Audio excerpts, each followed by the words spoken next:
Assalamu alaikum students, this is Luqman Rafiq here. So welcome to this session of CFAP 1 Advanced Accounting and Financial Reporting.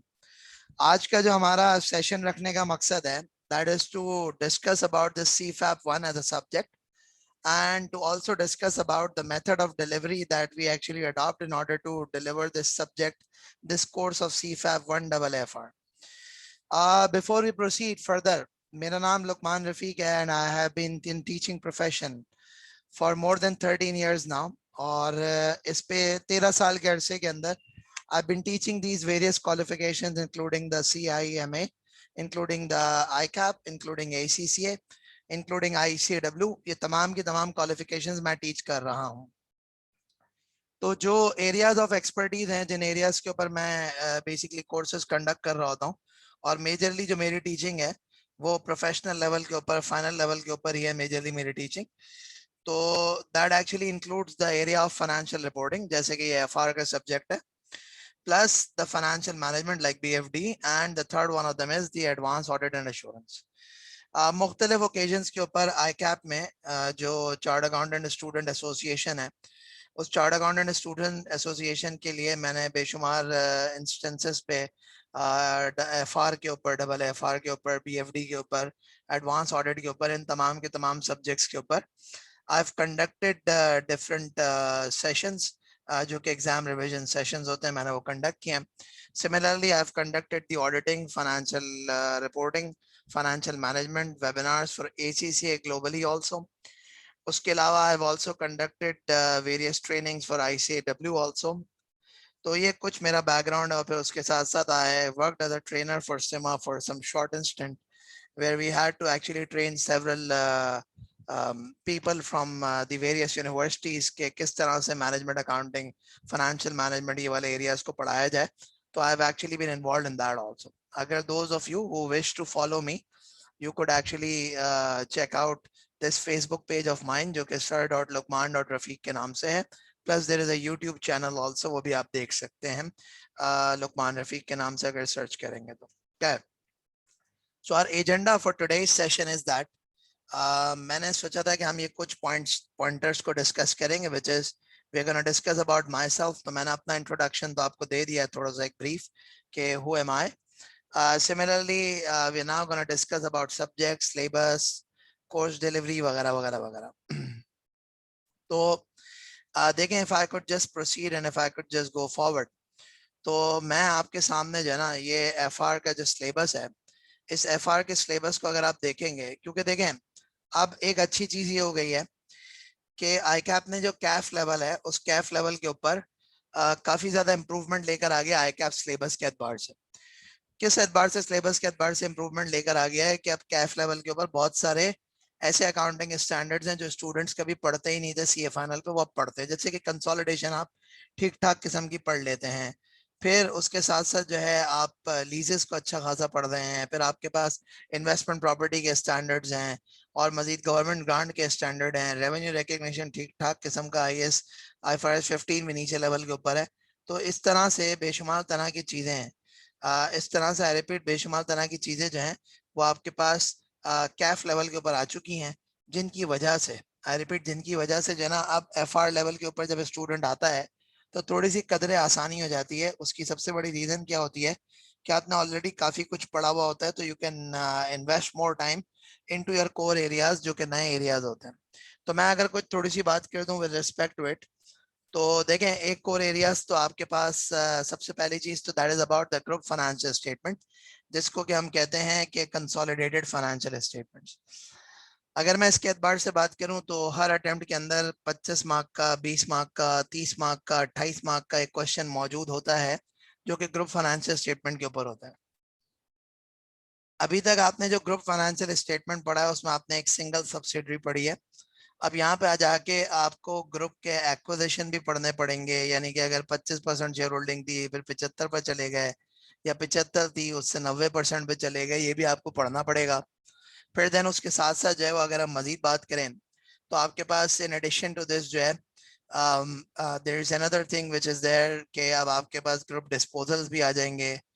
आपके पास जो है वो foreign subsidiaries भी आ जाएंगी कि सर फॉरेन सब्सिडरीज को कैसे डील किया जाए. उसके साथ साथ जो है you would have the group cash flows also. तो ये तमाम की तमाम चीजें जो है वो अब आप पढ़ेंगे यहाँ पे, कहाँ पे, which is actually at the FR level. तो वो जो कंसोलिडेशन आपने पढ़ी थी, उस कंसोलिडेशन में सिर्फ और सिर्फ आपने बेसिक्स पढ़ी थी कि जी गुडविल कैसे कैलकुलेट होती है, एनसीआई का वैल्यू कैसे कैलकुलेट होता है, एनसीआई किस दो तरह से कैलकुलेट होती है, उसके अलावा जो है गुडविल की इम्पेयरमेंट वगैरह को थोड़ा बहुत डिस्कस किया था। उसके साथ साथ जो है आपने यहाँ तक चीजें को डिस्कस करी, इंट्रा ग्रुप ट्रांजैक्शन वगैरह। But the point is now what we are going to be doing is we are going to be actually discussing in depth about this group financial statements के ये जो group financial statement है, इसको in depth हम cover up करेंगे, इसको तफसील में जाके देखेंगे कि what exactly is this group financial statement all about. Now एक बात तो ये हो गई। अगली चीज अगर हम बात करते हैं तो ग्रुप के अलावा आपके पास फाइनेंशियल रिपोर्टिंग के कुछ स्टैंडर्ड्स हैं। वो स्टैंडर्ड्स आपके बड़े तफसील के अंदर इस एफआर लेवल के ऊपर एग्जामिनेबल है। जैसे कि फाइनेंशियल इंस्ट्रूमेंट, आप ऑलरेडी थोड़ा सा IFRS 9 पढ़ के आ रहे हैं, लेकिन यकीन माने बहुत थोड़ा सा पढ़ के आ रहे हैं। मैं रिपीट कर रहा हूँ, यकीन माने बहुत थोड़ा सा पढ़ के आ रहे हैं, बहुत थोड़ा सा पढ़ा है आपने, असल IFRS 9 देखा ही नहीं है। तो असल IFRS 9 आप इस लेवल के ऊपर देखेंगे। एम्प्लॉय बेनिफिट्स, यानी कि अगर एम्प्लॉय को, यानी ये जिन लोगों को IFRS 9 थोड़ा सा याद आ रहा हो, तो आपकी जो भी इन्वेस्टमेंट्स होती हैं, चाहे वो शेयर्स में हो, चाहे वो डिबेंचर्स के अंदर हो, चाहे आपने अपने कस्टमर्स को उधार दिए हुए हो, रिसीवेबल बैलेंसेस वगैरह वगैरह वगैरह, इन सब कुछ की अकाउंटिंग जो है वो आपका IFRS 9 डिस्क्राइब करता है, प्रिस्क्राइब करता है। Then there is this employee benefits.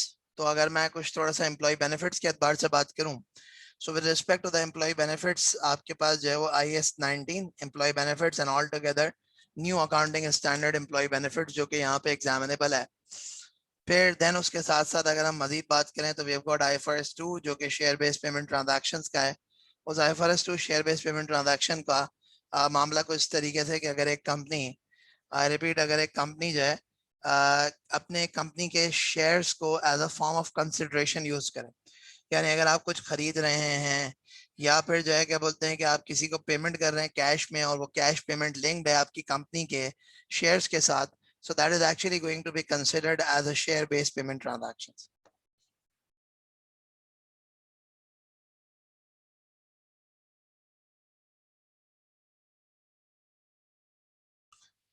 Then उसके अलावा जी अदनान, क्लासेस ऑनलाइन होंगी सारी।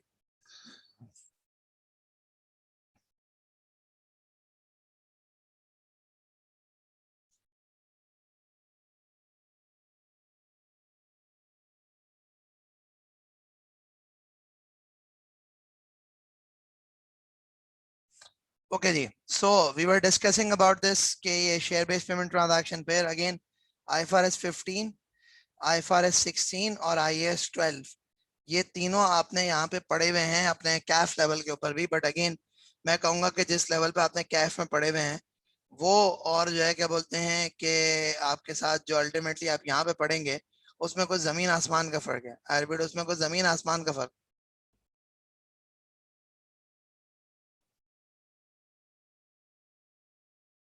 सही है जी। अच्छा, तो अब ना व्हाट हैपेंस इज कि आप बहुत तफसील में जाके इंशाल्लाह जो है यहाँ पे पढ़ेंगे, और आपको बहुत कुछ जो है ना वो बेहतर चीजें समझ में आएंगी कि जी जो है वो what exactly is actually this IFRS 15 की डेप्थ कितनी है, IFRS 16 की डेप्थ कितनी है, टैक्सेशन की डेप्थ कितनी है। You would get a very good idea about it. So खैर ये कुछ चीजें हैं। इस चीजों के साथ साथ जो है अगर मैं कुछ थोड़ा सा आगे बढ़ूं, तो आगे बढ़ते हुए जो नेक्स्ट सिचुएशन है, वो नेक्स्ट सिचुएशन इज बेसिकली कि आपको एक स्पेशलाइज फाइनेंशियल स्टेटमेंट का एरियाज है। वो स्पेशलाइज का एरियाज क्या है, वो आपके पास जैसे कि लाइक फॉर एग्जांपल बैंक है, तो बैंक के फाइनेंशियल्स कैसे बनेंगे, एक इंश्योरेंस कंपनी के फाइनेंशियल्स कैसे बनेंगे, एट द सेम टाइम जो है एक म्यूचुअल फंड के फाइनेंशियल्स कैसे बनेंगे। ये कोई तकरीबन 10 12 15 मार्क का एरिया होता है जो कि एग्जामिन होता है। So that is something that you would have to keep in mind.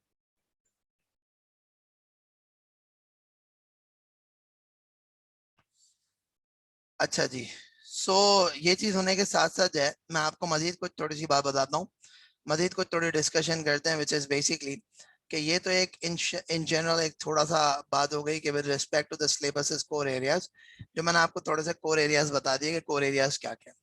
Let's move a bit forward and let's discuss further.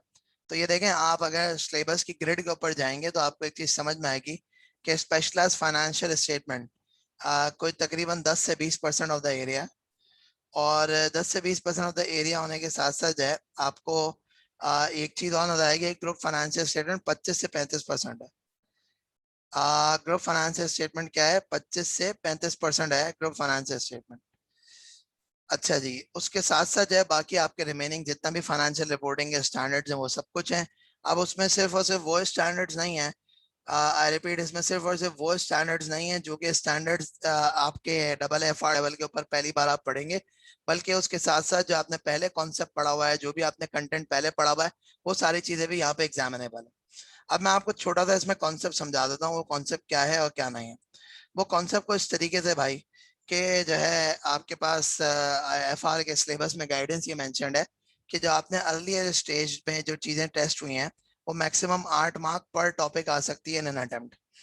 Maximum 8 mark पर टॉपिक, यानी कि 4 टॉपिक आ सकते हैं, 8 3 24, 8 3 24, तो 24 मार्क के आपके पास जो है ना वो वाले टॉपिक्स भी आ सकते हैं।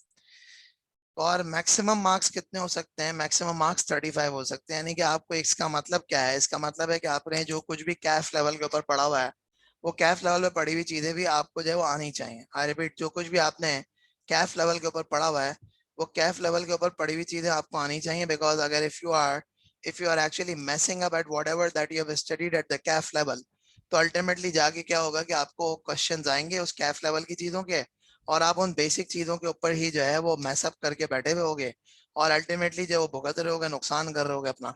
सो इट्स इंपॉर्टेंट कि आप कैफ लेवल के ऊपर जो कुछ भी है उस कैफ लेवल के ऊपर भी सब कुछ पढ़ा हुआ होना चाहिए आपका। You just can't afford to skip it out. I will, you just can't afford to skip it out. जो आपने कैफ लेवल के ऊपर पढ़ा उसको आप स्किप आउट नहीं कर सकते। अच्छा जी, मैं मजीद अगर बात करूं तो मजीद सिचुएशन ये है कि ये कुछ चीज़ें हो गई, और अब ना थोड़ी सी बात कर लेते हैं कि हमारा जो कोर्स डिलीवरी का मेथड है, वो कोर्स डिलीवरी मेथड क्या है, the way we are going to be delivering these lectures. So देखें, ये जो क्लासेस होंगी ये हाइब्रिड लर्निंग के थ्रू होंगी। मैं नहीं कह रहा ये लाइव होंगी, मैं नहीं कह रहा ये 100% रिकॉर्डेड होंगी, but they are gonna be hybrid learning. We aim to actually have a 1 class a week. हमारा जो ऑब्जेक्टिव होता है वो क्या होता है? We conduct 1 class a week. That's what we try to conduct, कि हम जो है वो 1 क्लास अ वीक कंडक्ट करते हैं। और उसके अंदर जब वो होता है कुछ इस तरह से कि आप जब हमारे पास एनरोल होते हैं, so you get access to our learning management system access.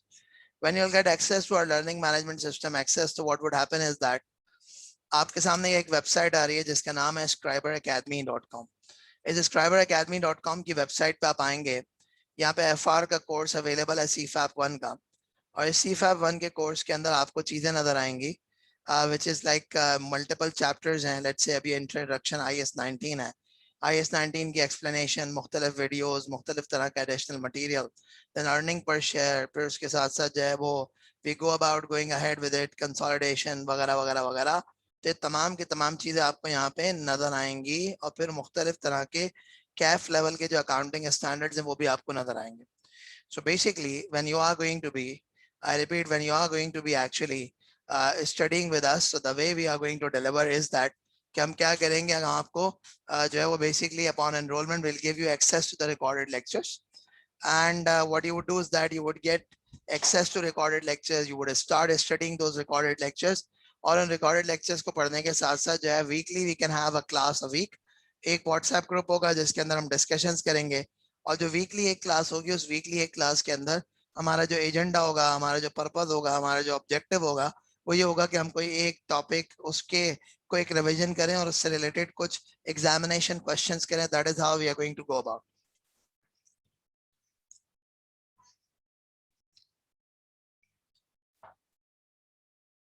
इसके साथ साथ जो है 1 मंथ बिफोर द एग्जामिनेशन ये हम एक रिवीजन सेशन करेंगे, कुछ तकरीबन 5 to 8 डेज का। आई रिपीट, 5 to 8 डेज का ये एक रिवीजन सेशन होगा। उस रिवीजन सेशन के अंदर मेरी कोशिश ये होगी कि मैं पूरा का पूरा एफ आर रिवाइज करा दूं। आई विल, मेरी कोशिश होगी कि मैं पूरा का पूरा एफ आर रिवाइज करा दूं। So basically this is how we are going to be teaching. Your course जो है ये आपका तकरीबन नवंबर के एंड में, like within a period of 4 months from the starting date आपका एंड हो जाएगा। और फिर उसके बाद जो in the last month we are going to have this specific revision session जो कि तकरीबन 5 से 8 दिन चलेगा। अप्रोक्सीमेटली जो 40 घंटे का रिवीजन सेशन होगा, और उस 40 घंटे के रिवीजन सेशन के अंदर we would actually be focusing upon the pass examination question. What are we going to be focusing upon? Pass examination question, ये हमारा फोकस होगा. तो बेसिकली मैंने आपको थोड़ा सा डेमोन्स्ट्रेट कर दिया है the way I'm going to be delivering this session, the way I'm going to be taking you people through. ये हमारा एक स्क्राइबर का वेब पोर्टल है. उस वेब पोर्टल के ऊपर जो है ये सारे के सारे लेक्चर्स आपके पास अवेलेबल होंगे, और इन लेक्चर्स के थ्रू जो है वो ultimately you'd be able to prepare for this FFR exam. अब अगर किसी को कोई स्पेसिफिक क्वेश्चन है, so do let me know, or else we are going to conclude here our introduction of the subject.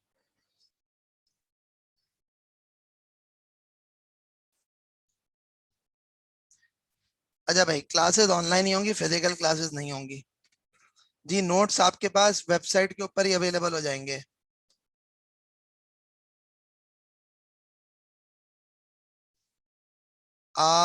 Yes, IFRS आपको लेना पड़ेगा, और मैं सजेस्ट करूंगा आईएफआरएस ले लें, क्योंकि अगर आपके पास आईएफआरएस नहीं होता तो अल्टीमेटली आप जो है ना वो पढ़ेंगे नहीं चीजों को, और जब आप पढ़ेंगे नहीं चीजों को तो ultimately you would be losing out.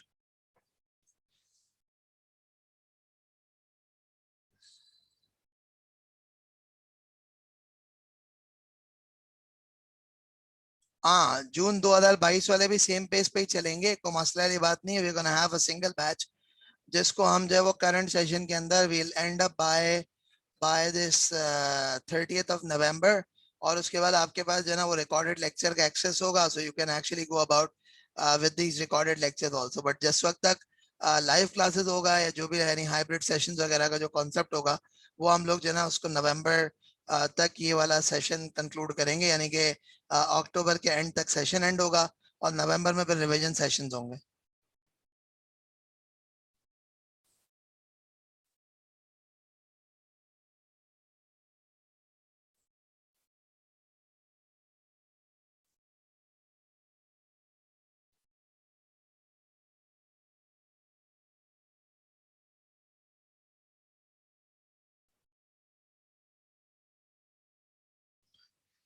सही है जी. और कोई क्वेश्चन है तो प्लीज पूछ लें. Yes, anyone having any other question please? नहीं, कोई स्पीड ही नहीं होगा यार, कोई स्पीड ही नहीं होगा. उसकी रीजन को इस तरीके से कि मसला ये है कि आप अगर साथ में पढ़ लोगे तो आगे जाके स्टैंडर्ड्स खुद से भी तो पढ़ सकते हो, खुद से प्रैक्टिस भी तो करनी है.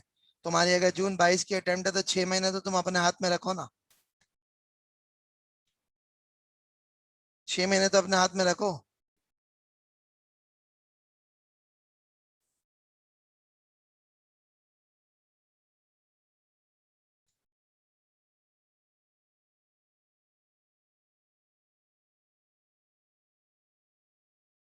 सही है जी. Okay, so we are gonna keep it till here. आपके पास जो ईमेल्स आई हुई हैं रजिस्ट्रेशंस की, उसके अंदर एक आपके पास जो है वेबसाइट अपना सॉरी व्हाट्सएप ग्रुप का लिंक भी है. You can join that WhatsApp group. और उसके साथ साथ जो है we're just gonna keep it till here today. उसके बाद हम फिर इंशाल्लाह the next session we are going to continue further with our next lecture इंशाल्लाह. तो उसमें हम जो टॉपिक शुरू करेंगे in our next lecture.